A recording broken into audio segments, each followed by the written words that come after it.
मोदी बनारस के अंदर 1.5 लाख से जीतने में पसीने फेंक दिए, रायबरेली से 4 लाख वोट से ज़्यादा राहुल जी जीत रहे हैं। ये साबित करता है कि राहुल जी की लोकप्रियता इस देश के कोने कोने में, और अमेठी जो बड़ी बड़ी बात बोलती थी स्मृति ईरानी, आज वो भी अब मुझे लगता है कि गोवा चली जाएगी, वहाँ गोवा में जाकर अब अपना होटल का काम करेगी। प्रधानमंत्री को जीतने के लिए पसीने आ गए, अंदाज लगा सकते हो कि पूरे देश में इनकी पूरी लोकप्रियता खत्म हो चुकी है। भारतीय जनता पार्टी कोमा में हो गई है। इससे साबित होता है कि ये हमारी नैतिक जीत है और मोदी जी की नैतिक हार है।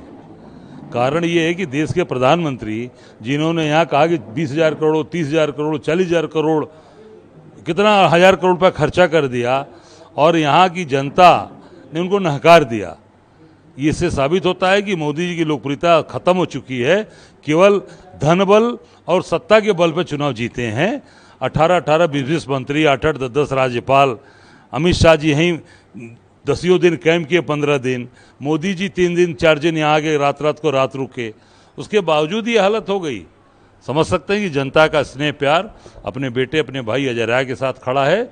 और निश्चित तौर से जो ये मुझे आज जो मिला है जो मत दिया मताधिकार, ये जीवन पर्यंत मैं काशी की जनता का आभारी रहूँगा, ऋणी रहूँगा।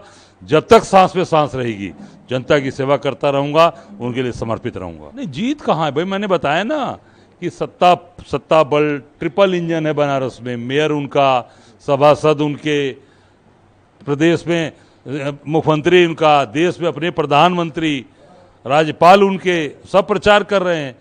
तो जब सबके प्रचार करने के बावजूद भी आज मोदी जी 1.5 लाख से जीत, 3 घंटा तक तो पीछे थे।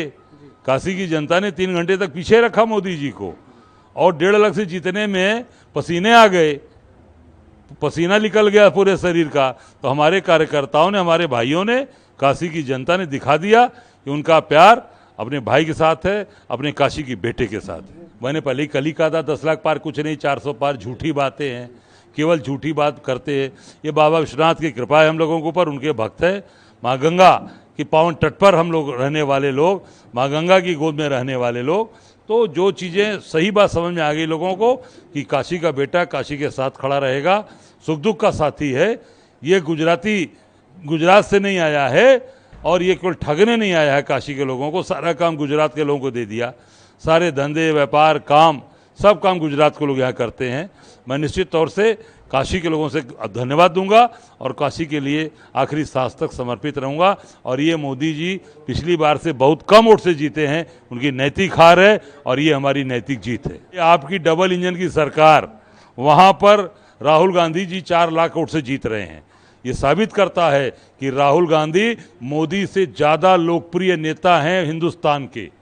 हिंदुस्तान में राहुल जी की फैन फॉलोइंग मोदी से बहुत ज़्यादा है।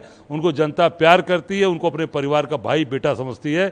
मोदी बनारस के अंदर 1.5 लाख से जीतने में पसीने फेंक दिए, रायबरेली से 4 लाख वोट से ज़्यादा राहुल जी जीत रहे हैं। ये साबित करता है कि राहुल जी की लोकप्रियता इस देश के कोने कोने में, और अमेठी जो उनका पारिवारिक रिश्ता है, वहाँ से रायबरेली भी जीते। आप देखिए जो बड़ी बड़ी बात बोलती थी स्मृति ईरानी, आज वो भी अब मुझे लगता है कि गोवा चली जाएगी, वहाँ गोवा में जाकर अब अपना होटल का काम करेगी। प्रधानमंत्री को जीतने के लिए पसीने आ गए, अंदाज लगा सकते हो कि पूरे देश में इनकी पूरी लोकप्रियता खत्म हो चुकी है। ये केवल पैसे के बल पर और सत्ता के बल पर ये सत्ता राजनीति कर रहे हैं, दबाव और केवल डरवा कर, सीबीआई ईडी जेल भेजकर ये राजनीति किया। इन्होंने दिल जीत कर राजनीति नहीं किया। राहुल गांधी ने, कांग्रेस पार्टी ने, हम लोगों ने दिल जीता, लोगों के साथ खड़े रहे। कोरोना के काल में सर पे कफन बांधकर लोगों की सेवा की है, लोगों के साथ खड़ा रहा हूँ। तो जनता ने दिया है मुझे आशीर्वाद, और ताकत के साथ जनता की सेवा करूँगा। भारतीय जनता पार्टी कोमा में हो गई है। उनके सारे नेता कोमा में चले गए, उनके कार्यकर्ता परेशान हैं। पटाखा बनारस में इकट्ठा किए थे, लड्डू बनवा रहे थे, सब धरा रह गया ना। लड्डू पटाखा बांटो और समझ में आ जाएगा कि जनता किसके साथ खड़ी है। जनता अपने भाई बेटे के साथ खड़ी है। फर्जी पटाखा, फर्जी लड्डू नहीं काम करता। दिल में होना चाहिए, प्यार होना चाहिए, सम्मान होना चाहिए, तब चीज़ें होती हैं।